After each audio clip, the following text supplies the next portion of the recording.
What is up, guys? So today I'm just going to have a little, it's bright and early in Doncaster waters, and I'm just going to have a little cruise through this hospital grounds. We're in Balby. This is where you might hear me talk about in the past when I was homeless. I used to live in an abandoned psych ward. This is the place, and this road here, what we're on now, if you saw the video yesterday of Brett May getting rammed by a car, I bet he's gutted today. He's just gone and got a brand new car. It looked like an expensive one. I don't really know much about cars, but he's gone out and bought a brand new expensive car, and he was out yesterday and somebody's rammed him and knocked him, spun him round. I don't know what it was over. I don't really want to get involved in any of that, but the road where he hit him spun him round, and then Brett shot down the road. It's this road here. It happened at the top of this road. But anyway, I'm gonna whiz through here. Woodfield Park it's called now. St Catherine's Hospital. There's a few places actually where I used to stop.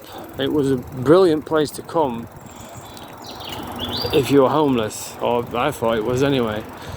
Obviously it was years ago, so 1995, obviously there wasn't that much security back then. Now I'm sure it's way more secure, but back then, maybe, I don't know, back then you could just walk in. And this, I stayed here a few times. I don't know if it's still abandoned. It's one of these, I can't remember which one. I think it was the second one, but it was an abandoned ward. This wasn't a psych ward though. I don't know what this was. And I don't know if it was this one actually. It might have been. No, I think it was. But anyway, one of these wards was abandoned, and all the windows had been smashed. So I just used to climb in through the window and sleep in there. But that wasn't. This is not a psych ward like the other one. The other one was for, I don't know what the correct PC word is now, but it was for the nutters. They'd all have what they called them, crash helmets on. Well, criminally insane, because I saw one of the guys, Earl, he used to wear a netto bag on his head as a bandana. I saw him in prison. And he used to do dances for roll-ups. So, yeah, some of them were criminals, and the amazing part was it was situated right next to a school full of children. So, anyway, I'm going to get into that.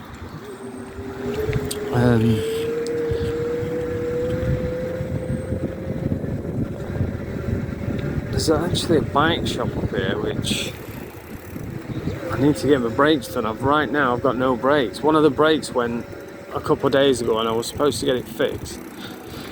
Well, I went and it weren't open, so I thought I'll go tomorrow, and then I didn't end up going. And then the other brakes just broke this morning when I was in the park, so I've got no brakes.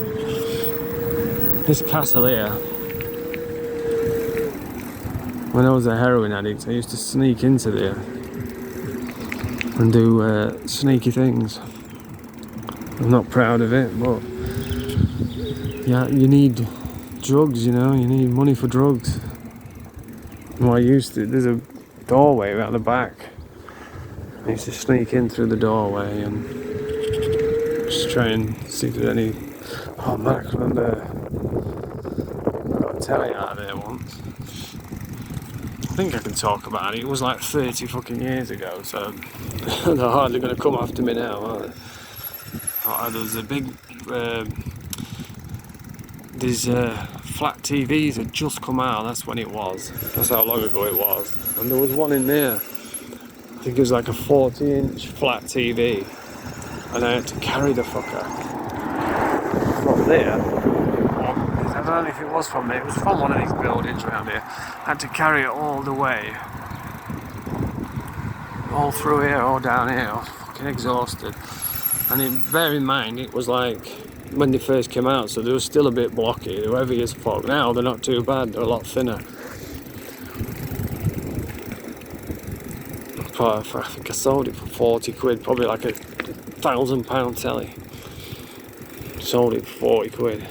So that's what drugs do to you, man. But we're just coming up to the place now where I used to sleep. This down here, it's not there anymore, it's been knocked down.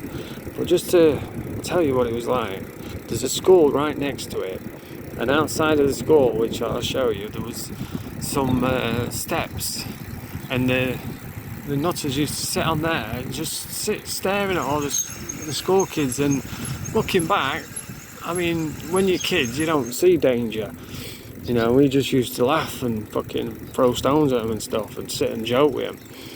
But looking back now, you know, it's probably a fucking dangerous scenario. These guys weren't all there. And they just sit staring at all the fucking school kids.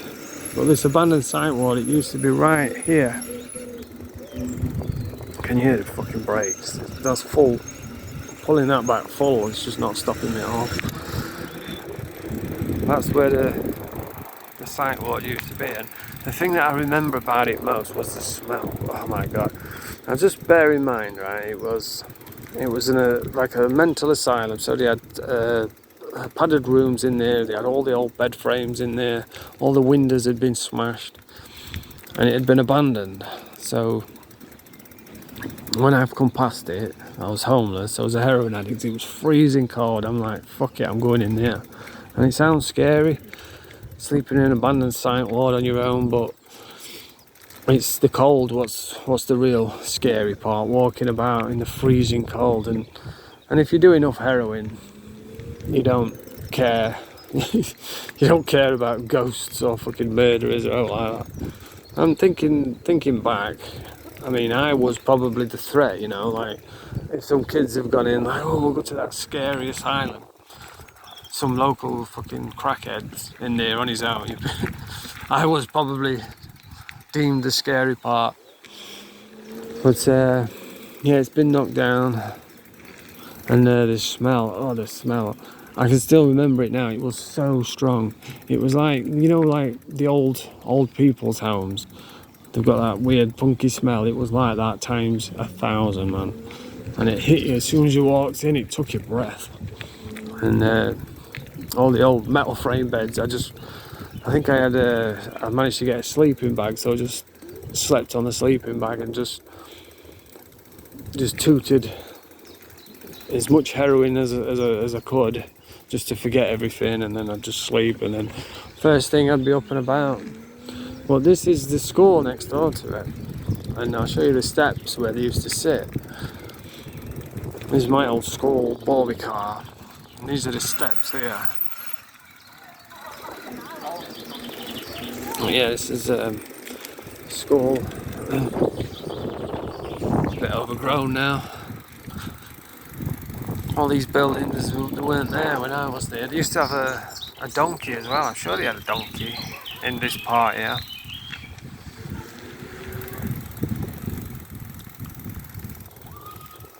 Yeah, they did. Oh, and this thing here, the pyramid, this is where they used to have the disco. The Pyramid Youth Club, because it's shaped like a pyramid. That looks like somebody in there now.